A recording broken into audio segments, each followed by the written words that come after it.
2,300 years ago, Aristotle watched men destroy themselves pursuing what their city told them to be. He wrote a warning about it. We banned his books, burned his ideas, called them weak and outdated. Meanwhile, male suicide rates climbed, divorce rates exploded, depression became epidemic. What if the ancients weren't primitive? What if we are? Today, I'm going to show you something that will make you question everything you were taught about being a man, and by the end, you'll understand why the strongest men you know are actually the most broken. Let me ask you something. When was the last time you cried? Not teared up at a movie, not got something in your eye. I mean really cried, sobbed, let it out. If you're like most men watching this, you can't remember. Or worse, you can remember and you feel ashamed about it. Your father probably told you some version of "big boys don't cry." Your coaches told you to walk it off. Your friends mocked the kid who showed emotion. Every movie, every hero, every man you were supposed to admire taught you the same lesson. Real men don't feel. Real men endure. And you believed it. We all did. So you learned to swallow your anger, bury your sadness, hide your fear. You built walls around your heart and called it strength. You became a stone, unmovable, unbreakable, unfeeling. And society praised you for it. Your boss promoted you because you keep your cool under pressure. Your girlfriend said she felt safe with you because you never lose control. Your buddies respect you because you don't let things get to you. But here's what nobody tells you. While you were building those walls to keep the pain out, you also locked something inside, something vital, something human. And it's been dying in there, slowly, for years. You've noticed it, haven't you? That feeling when your son wants to hug you and something in your chest just won't open. That moment when your wife is crying and you know you should feel something, but all you feel is nothing. That rage that comes out of nowhere over the smallest things because you've got nowhere else to put it. You're not broken because you're weak. You're broken because you tried too hard to be strong. Now here's where it gets interesting. Everyone thinks Stoicism and Aristotle said the same thing. Control your emotions, master yourself. Don't let feelings run your life. But that's not what Aristotle taught at all. In fact, Aristotle would look at modern masculinity and say we've committed the greatest possible error. We've confused suppression with virtue. Let me explain. Modern psychology has proven what Aristotle intuited 2,300 years ago. Emotions are physical. They live in your body. When you refuse to process them mentally, your body processes them for you. That chronic back pain you can't explain? That's stored tension. Those headaches that come out of nowhere? Unprocessed stress. That tightness in your chest? Unexpressed grief. Aristotle wrote about something called the doctrine of the mean. It's the idea that virtue exists between two extremes. Too much of something is a vice. Too little is also a vice. The virtuous man operates in the middle. Take courage, for example. Too much courage? That's recklessness. You'll get yourself killed taking stupid risks. Too little courage? That's cowardice. You'll never stand up for what matters. Real courage exists in the middle. It's being afraid and acting anyway. It's feeling the fear and doing what's right despite it. Here's the key. Aristotle said you have to feel the fear for courage to even exist. Without the emotion, there's no virtue. There's just numbness. Now apply that to anger. Society tells you, never be angry. Anger is weakness. Real men stay calm. But Aristotle said, anyone can become angry. That is easy. But to be angry with the right person, to the right degree, at the right time, for the right purpose, and in the right way, that is not easy. That is virtue. Read that again. Aristotle isn't saying, don't be angry. He's saying, be angry, but appropriately. There are things in this world that should make you angry. Injustice should make you angry. Cruelty should make you angry. Seeing someone you love being harmed should make you angry. If you don't feel anger at those things, you're not virtuous. You're dead inside. The same applies to every emotion. Grief, joy, fear, love. All of them have a proper time, a proper place, a proper intensity. The man who never grieves isn't strong. He's disconnected. The man who never fears isn't brave. He's reckless. The man who never gets angry isn't peaceful. He's a coward who's given up on justice. What society taught you wasn't emotional mastery. It was emotional amputation. Now let me show you what happens when men believe the lie. There are 3 types of broken men walking around right now. You probably know all 3. You might be one of them. This is the guy everyone thinks has it together.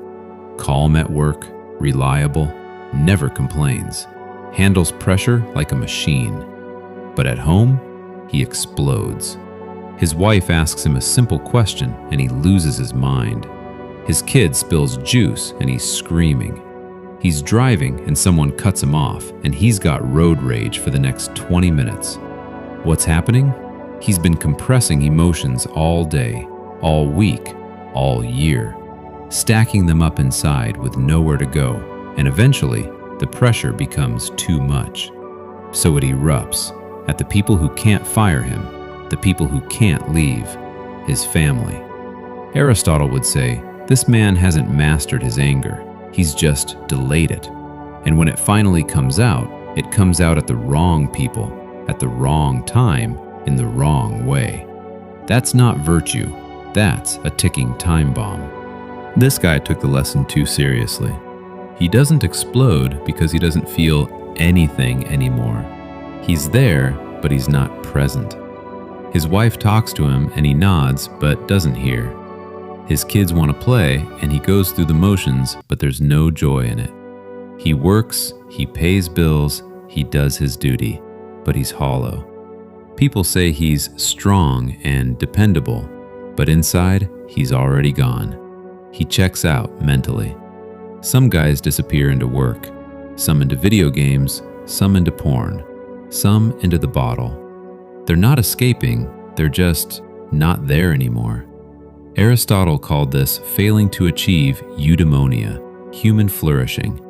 You can't flourish when you've cut yourself off from your own humanity. This man isn't living well, he's just existing. And here's the tragedy. Everyone around him thinks he's fine, great even, until the day he doesn't come home, until the day his wife finds the pills, until the day he puts a gun in his mouth and finally feels something. This is the guy who's made it. Successful career, respect, status, money, everything society told him to achieve, but he can't enjoy any of it. His daughter graduates college and he's proud, but he can't express it. His son tells him, "I love you," and he says, "Okay, buddy," because the words won't come out. His wife reaches for his hand and it feels foreign. He wants to feel, he wants to connect, but it's like there's a wall of glass between him and the rest of humanity. He can see life happening, he just can't touch it anymore. Aristotle would say this man achieved external goods, but lost internal goods. He gained the whole world, but lost his soul. And the worst part? Everyone congratulates him. You're so disciplined, so in control, so strong. Meanwhile, he's dying inside and nobody notices, not even him, until it's too late. Now here's what nobody tells you about suppressed emotions. They don't just disappear. They have to go somewhere. Modern psychology has proven what Aristotle intuited 2,300 years ago. Emotions are physical. They live in your body. When you refuse to process them mentally, your body processes them for you. That chronic back pain you can't explain, that stored tension, those headaches that come out of nowhere, unprocessed stress, that tightness in your chest, unexpressed grief, your gut issues, your insomnia, your mystery inflammation. Your body is screaming at you in the only language it has left. And here's the really dark part. The leading cause of death for men under 45 isn't cancer, isn't heart disease, it's suicide. Men are 3.5 times more likely to die by suicide than women. Why? Because we've been taught that asking for help is weakness, that expressing pain is shameful, that real men suffer in silence. So we do, until we can't anymore. Aristotle warned about this. He said a life out of balance with virtue leads to misery. Not metaphorical misery, actual, clinical, kill yourself misery. We built a society that demands men violate their own human nature, and then we act surprised when they break. So what's the solution? Not therapy speak, not get in touch with your feelings, not becoming the guy who cries at commercials and calls it healing. The solution is what Aristotle actually taught: appropriate emotional response. Here's what that looks like in practice. You can't regulate what you can't identify. Most men have a vocabulary of 3 emotions: fine, angry, and tired. That's it. But there are dozens of emotional states. Frustration is different from rage. Disappointment is different from grief. Anxiety is different from fear. Start by getting specific. When you feel something, don't just say, "I'm angry." Ask, is this frustration, resentment, righteous anger at injustice, displaced rage from something else? Precision matters. You can't hit a target you can't see. When you feel an emotion, run it through these filters. Is this the right emotion for this situation? Is it the right intensity? Am I directing it at the right person or thing? Is this the right time to express it? Am I expressing it in the right way? Example, your kid breaks something valuable. You feel anger. That's normal. But Aristotelian analysis says, is anger appropriate? Maybe. They were careless. What intensity? Mild frustration, not rage. It was an accident. Right target? Yes, the child, not your spouse. Right time? Yes, address it now, but calmly. Right way? Firm explanation, natural consequence, not screaming. See the difference? You're not suppressing the anger, you're refining it, shaping it, making it useful instead of destructive. That's mastery. That's virtue. Aristotle believed in developing habits that support virtue. You need regular practices that allow emotional processing. Physical exertion. The gym isn't just for muscles, it's for releasing tension. Male friendship, real friendship, where you can be honest, not just hanging out. Solitude. Time to actually think and feel without performing. Creation. Building something, writing, art. Externalizing internal states. These aren't optional, they're maintenance. Your car needs oil changes, your body needs sleep, your emotional life needs outlets. If you don't create healthy ones, your psyche will create unhealthy ones for you. Start small. Tell your wife, "I'm frustrated about work," instead of bringing it home silently. Tell your son, "I'm proud of you," out loud, even if it feels awkward. When something moves you, let yourself feel it for 5 seconds before you shut it down. These feel like small things. They're not. They're you reconnecting to your own humanity. Here's the paradox that Aristotle understood and modern society forgot. The strongest men aren't the ones who feel nothing. They're the ones who feel everything and remain functional anyway. Think about the warriors you actually respect, not the action movie characters, real warriors. Navy SEALs talk openly about fear.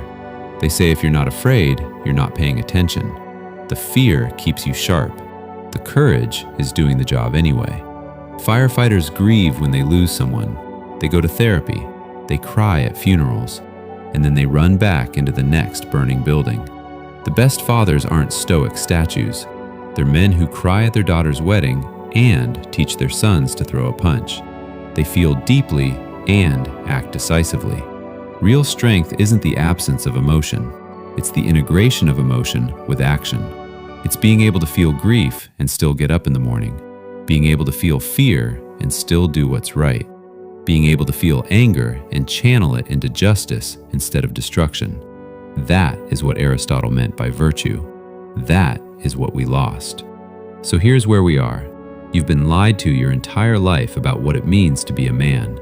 You were told that strength means feeling nothing, that control means suppression, that being a man means being a stone. And you tried. God, you tried so hard. But you're exhausted and empty and angry at things you can't name, and numb to things that should move you. You did everything right according to society's standards, and it's killing you. Aristotle saw this coming 2,300 years ago. He warned that a life disconnected from proper emotional virtue leads to misery. Not weakness, not softness, proper emotional virtue. The good news? You're not broken beyond repair. You're just operating with the wrong instruction manual. The path forward isn't to get in touch with your feelings like some self-help cliche. It's to reclaim what was always yours, the ability to feel appropriately, express intelligently, and act virtuously. To be angry at injustice and channel it into action. To grieve loss and let it deepen your compassion. To fear danger and let it sharpen your courage. To love fully and let it give your life meaning. You don't have to choose between being strong and being human. The ancient Greeks never did. The strongest men in history never did. And neither do you. The question isn't whether you'll feel. You're already feeling. You're just not admitting it. The question is, will you master your emotions, or will they master you? Aristotle answered that question 2,300 years ago. Maybe it's time we started listening. He wants to feel. He wants to connect. But it's like there's a wall of glass between him and the rest of humanity. He can see life happening. He just can't touch it anymore. Aristotle would say this man achieved external goods, but lost internal goods. He gained the whole world, but lost his soul. And the worst part? Everyone congratulates him. You're so disciplined, so in control, so strong. Meanwhile, he's dying inside and nobody notices. Not even him, until it's too late.